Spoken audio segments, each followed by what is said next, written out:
예, 오늘은 22문 하나님의 아들이신 그리스도께서 어떻게 인간이 되셨는지에 대해서 구체적으로 살펴보겠습니다. 지난 시간에는 이제 하나님의 아들, 성자 하나님이죠. 성자 하나님이 그리스도예요. 하나님이 세우신 구원자입니다. 하나님이 메시아로 세우신 거예요. 성자 하나님이 바로 인간이 되셨다라는 것을 말씀을 드렸죠. 성자 하나님이 성령에 의해서 동정녀 마리아의 몸에 잉태되셔서 인간이 되셨다. 이 부분을 좀 더 구체적으로 살펴보는 것입니다. 하나님의 아들이신 그리스도께서 어떻게 인간이 되셨는가? 하나님의 아들이신 그리스도께서 인간이 되신 것은 성령의 능력으로 동정녀 마리아에게 잉태되어 탄생하셨으니 죄는 없으십니다.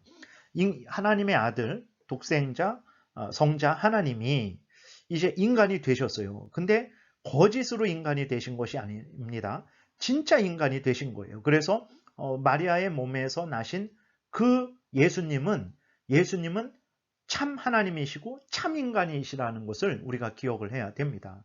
이것이 흔들리게 되면 성경에 나와 있는 예수님의 모든 그러한 사역이, 말씀이 예수님에 대한 증거가 다 거짓이 되는 것이고 성경이 거짓이 되는 것이고 예수 그리스도께서 이 땅에 오셔서 우리를 위해서 행하신 모든 구원 사역이 거짓이 되는 거죠. 그렇기 때문에 예수님이 인간이, 성자 하나님이 인간이 되셨다라는 것을 부인하는 것은 아주 어마어마한 이단이라는 것을 우리가 기억을 해야 됩니다. 그래서 오늘 본문을 통해서는 성자 하나님이 이제 성령에 의해서 동정녀 마리아의 몸에서 잉태되셔서 인간이 되셨다. 그래서 마리아의 몸에서 나신 그분은 참 하나님이시고 참 인간이다. 예수 그리스도는 참 하나님이시고 참 인간이다. 이것을 우리가 아주 분명하게 기억을 해야 됩니다. 그래서 첫 번째로 예수 그리스도는 실제적인 참된 우리와 같은 몸을 실제적으로 취하셨다라는 것을 기억해야 됩니다. 누가복음 24장 39절부터 보게 되면 내 손과 발을 보고 나인 줄 알라. 또 나를 만져보라. 영은 살과 뼈가 없으되 너희 보는 바와 같이 나는 있느니라. 이 말씀을 하시고 손과 발을 보이시나 그들이 너무 기쁨으로 아직도 믿지 못하고 놀랍게 여길 때에 이르시되 여기 무슨 먹을 것이 있느냐 하시니 이에 구운 생선 한 토막을 드리니 받으사 그 앞에서 잡수시더라. 부활하신 예수님의 몸에 대해서, 실제적인 몸에 대해서 말씀을 하는 거죠. 그러나 부활하시기 전에도 예수 그리스도는 참된 인간이셨죠. 참된 몸을 가지셨다라는 것을 우리가 또 확인을 하게 됩니다. 요한일서 그 4장 2절에 이단들이죠. 요한일서 1장 7절이 이단입니다. 그래서 요한일서 4장 2절에 바른 믿음을 가진 사람들은 누구냐? 이로써 너희가 하나님의 영을 알지니 곧 예수 그리스도께서 육체로 오신 것을 시인하는 영마다 하나님께 속한 것이다 라고 이렇게 분명히 말씀을 하고 있어요. 예수님이 참 하나님이시고 참 인간이시다 라고 고백하는 사람이 하나님의 참된 백성이라는 거예요. 성자 하나님이 동정녀 마리아의 몸에서 성령으로 잉태되셔서 이 땅에 나셔서 그분은 참 하나님이시고 참 인간이다. 이렇게 고백하는 사람들이 하나님께 속한 사람들이고 이것을 알려주는 것이 참된 성령께서 하시는 일이죠. 성령이 역사한다고 했는데 예수님이 참 하나님이시고 참 인간이다라는 것을 고백하지 않는다? 그것은 거짓된 사탄의 속임이라는 것을 기억해야 됩니다. 그래서 요한에서 1장 7절에 적그리스도 사탄의 속임이 어떤 거냐? 미혹하는 자가 세상에 많이 나왔나니 이는 예수 그리스도께서 육체로 오심을 부인하는 자라. 이런 자가 미혹하는 자요 적그리스도니. 그러니까 성자 하나님이 인간이 되신 것을 부인하는 사람들은 적그리스도다라고 이렇게 말을 하고 있는 것입니다. 그래서 예전에 예수님이 오셨을 때부터 이러한 이단들이 계속 있었던 거예요. 그래서 예수님의 몸은 진짜 몸이 아니다. 그는 환상이다. 이렇게 환상으로 나타난 거지 실제 몸이 아니다. 근데 이런 주장을 하게 되면 앞에서 말씀드린 대로 성경에 나온 모든 것들이 거짓말이 되는 거죠. 예수님이 우리를 위하여 참 하나님으로서 참 인간으로서 행하신 모든 구원 사역이 헛것이 되는 거예요. 그래서 아주 예수님은 참 하나님이시고 참 인간이다. 이것을 고백하는 것이 아주 중요하다는 것을 기억해야 됩니다. 예수님은 실제로 이성적인 영혼을 취하셨어요. 그러니까 육체와 영혼을 가지신 분이라는 것을 우리가 기억해야 됩니다. 그래서 마태복음 26장 38절에도 보게 되면 이에 말씀하시되 내 마음이 매우 고민하여 죽게 되었으니 너희는 여기 머물러 나와 함께 깨어 있으라. 이렇게 예수님이 말씀을 하세요. 예수님이 우리의 몸만 가지셨다면 그것은 참 인간이 아니죠. 몸 껍데기만 가졌죠. 참 인간이 아닙니다. 참 인간은 몸과 영혼이 있는 것이 참 인간이죠. 예수님은 인간의 몸과 영혼이 참으로 있으신 거죠. 그래서 예수님은 참 인간이십니다. 그래서 히브리서 2장 17절에 그러므로 그가 범사의 형제들과 같이 되심이 마땅하도다. 이는 하나님의 일에 자비하고 신실한 대제사장이 되어 백성의 죄를 속량하려 하심이라. 이렇게 기록이 되어 있어요. 그러니까 예수님이 형제들과 우리와 똑같이 되셨다라는 거예요. 우리와 똑같이 몸과 영혼을 가지신 참 인간이다. 왜 참 인간이어야 되는가? 우리를 대신해서 십자가에 못 박혀 죽으시기 위해서 인간을 대신해서 십자가에 못 박혀 죽으셔야 되잖아요. 그러면 참 인간이 되어야 되는 거죠. 그래서 예수님은 참 인간이시다. 참 인간은 몸과 영혼이 있는 것이 참 인간이죠. 예수님은 몸만 취하신 것이 아니고 또 환상으로 나타나신 것도 아니고 몸과 영혼을 가지신 참 인간이시라는 것을, 참 하나님이시고 참 인간이시라는 것을 우리가 분명히 기억을 해야 되겠습니다. 그래서 그 다음에 참 인간이시지만 죄는 없다라는 것을 또한 우리가 기억해야 됩니다.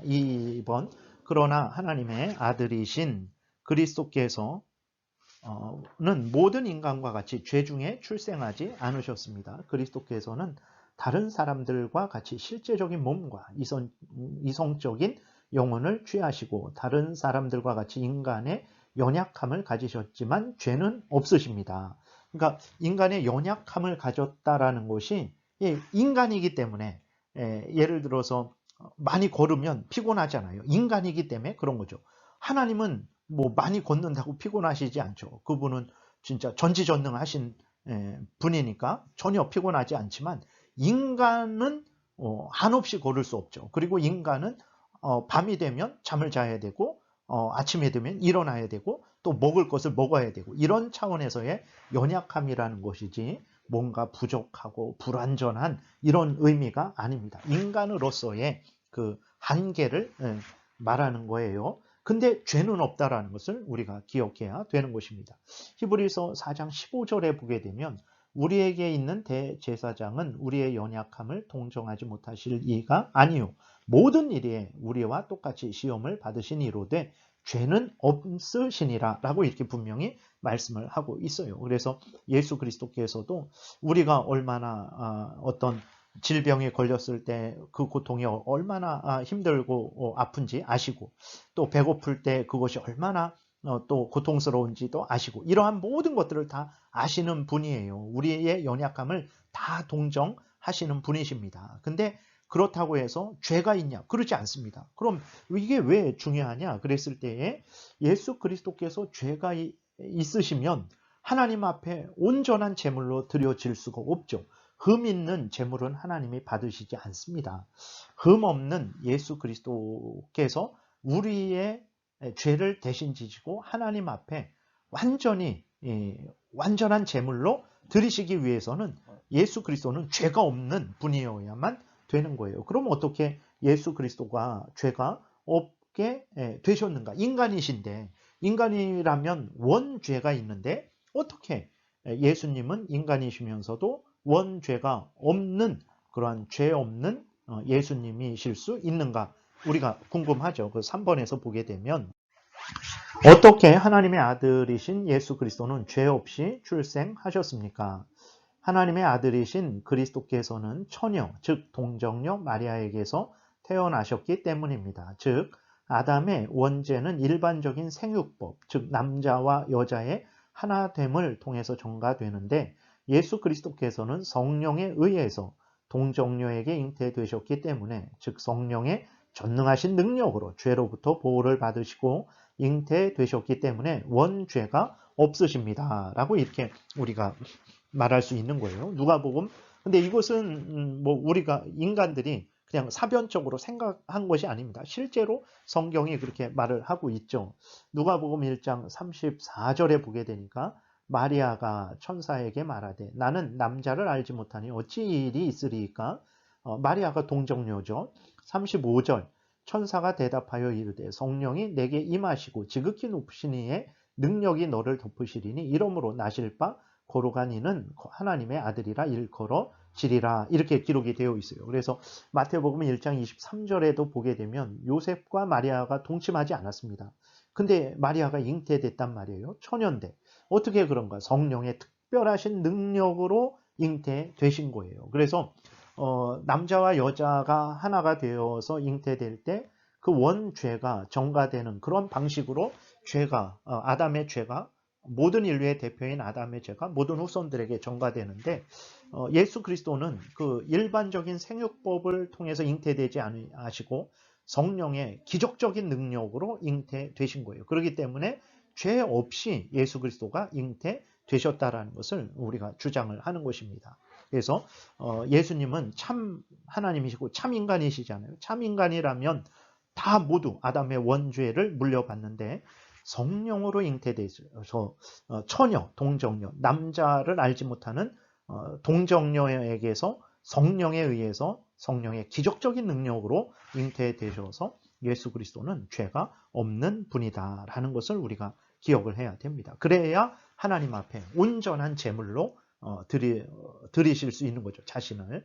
그래서 예수님은 인간이시지만 죄가 없다라는 것을 우리가 분명히 기억해야 됩니다. 그러면 이제 앞에서 잠깐 말씀드린 대로 왜 그럼 하나님의 아들이신 성자 하나님이신 그리스도께서 중보자가 되시기 위해서는 하나님과 인간을 화목케 하는 그러한 중보자죠. 왜냐하면 인간은 죄인이라서 하나님의 원수고 하나님의 진노를 받을 수밖에 없고 하나님 앞에 나갈 수 없죠. 근데 그 하나님과 인간 사이에서 하나님과 인간을 화목케 하는 거죠. 그랬을 때 그러한 일을 예수 그리스도께서 하신 것인데 왜 중보자가 되시기 위해서 참 하나님이시고 동시에 참 인간이셔야만 하는가? 이게 궁금하잖아요. 자꾸 왜 이렇게 이단들이 하나님을 예수님을 높인다고 어떻게 예수님이 종의 몸인 인간이 되실 수 있는가? 예수님은 참 하나님이시고 인간이 되지 않았다. 그것이 예수님을 높이는 걸로 생각을 하는 자들도 있는데 그렇지 않다라고 말했죠. 성경에서 알려주는 대로 믿는 것이 진정 예수님을 높이는 거예요. 그러면 왜 이렇게 예수님은 참 하나님이시고 참 인간이셔야만 하는가? 그 이유를 보게 되면 참 하나님이셔야만 하는 이유는 그러니까 우리의 구원자 하나님과 인간 사이 죄인들 사이에서 하나님과 인간을 화목하게 하시기 위한 중보자는 참 하나님이시고 동시에 참 인간이셔야 되는데 왜 참 하나님이셔야 되는가? 그랬을 때 하나님의 무한한 진노의 형벌 아래에 있는 인간들을 위해서 하나님의 공의를 만족시키기 위해서 그래요.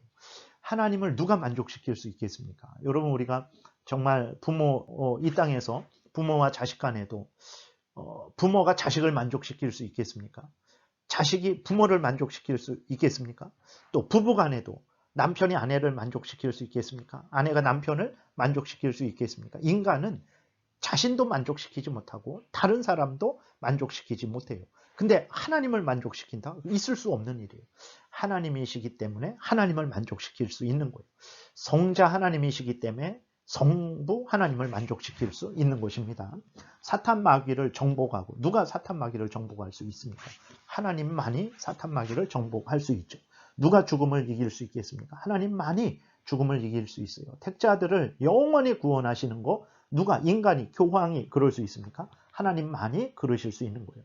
또 성령을 우리에게 보내주신다고 하셨는데 누가 성령을 보내주시겠습니까? 오늘날 이단 아주 신비주의에 빠진 자들이 자기가 기도하고 안수하면 성령이 임한다고 그러한 아주 얼토당토하는 말을 하는데 어떻게 성령은 하나님이신데 삼위일체 하나님, 성부 하나님, 성자 하나님, 성령 하나님, 삼위 참 하나님이신데 어떻게 인간이 성령을 오라가라 내가 안수하면 당신이 성령을 받는다. 아니 성령이 그 사람의 종입니까? 아주 그런 신성 모독, 이단적인 말을 하는 사람들이 많아요.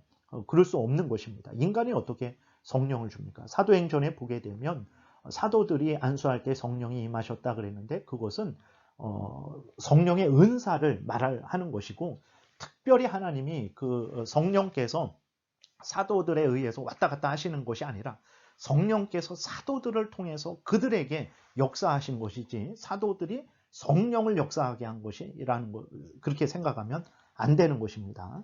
그래서 성령을 주시기 위해서는, 모든 택자들에게 성령을 보내주시기 위해서, 성령으로 인도하시기 위해서는 예수 그리스도는, 우리의 중보자, 구원자는 참 하나님이셔야만 하는 거예요.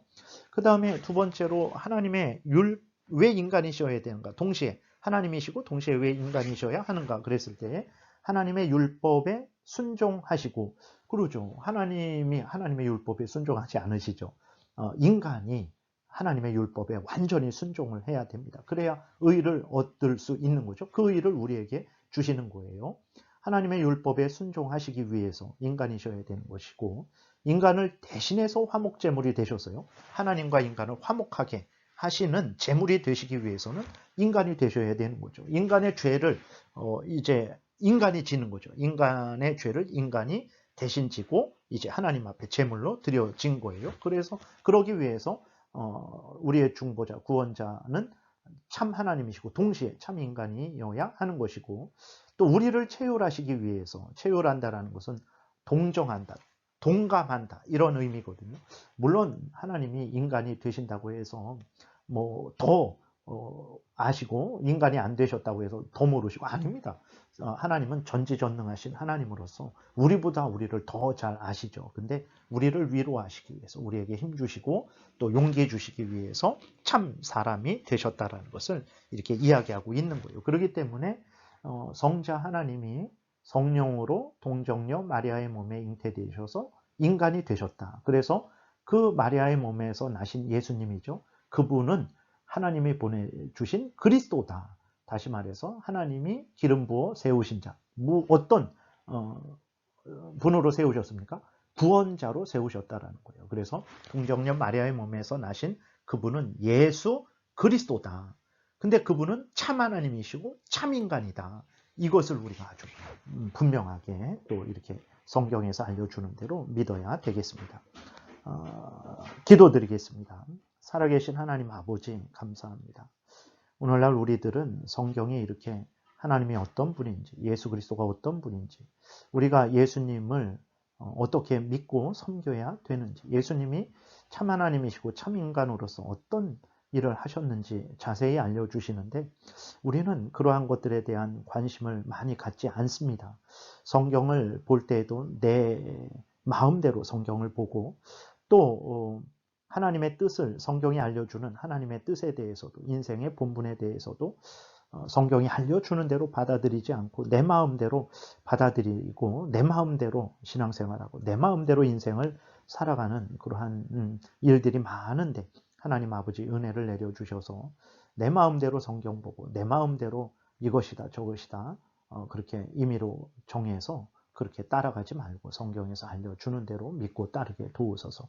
이것이 가장 복된 길이고 생명길이고 하나님의 영광을 드러내는 길이고 이웃을 유익하게 하는 길이라는 것을 굳게 믿고, 성경이 알려주는 것에 관심을 갖고 성경이 알려주는 대로 믿고 따르는 우리 모두가 되게 도와주옵소서.